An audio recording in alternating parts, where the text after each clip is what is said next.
అసలు నాకు ప్రార్థన రాదు, నేను క్రొత్తగా వస్తున్నాను అన్నావు చూడు, నీ నోటి నుండి వచ్చేటువంటి ఆ వచ్చిరాని మాటల ప్రార్థనే దేవుడు ఇంకా ఇష్టంగా వింటాడు సోదరా అని చెబుతాను, సోదరి అని చెబుతాను. వింటాడండి. ఆ వచ్చిరాని మాటలు, ఆ వచ్చిరాని ప్రార్థనే దేవుడు ఇంపుగా వింటాడు. క్రొత్తగా దేవునిలోనికి వచ్చిన వాళ్ళు. బాలురు ఎవరు? కాస్తో కోస్తో ఎదుగుదలలోకి వచ్చిన వాళ్ళు. పెద్దలు ఎవరు? ఇంకా పరిపూర్ణతలోకి వచ్చిన వాళ్ళు.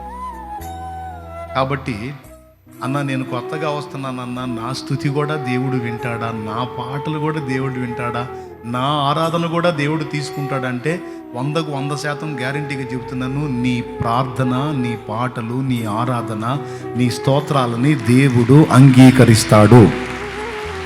ఆయన తీసుకుంటాడు, స్వాగతిస్తాడు. ఇంకా చెప్పాలంటే సీనియర్స్ కన్నా జూనియర్స్ మీదనే ఎక్కువ దృష్టి పెడతాడు.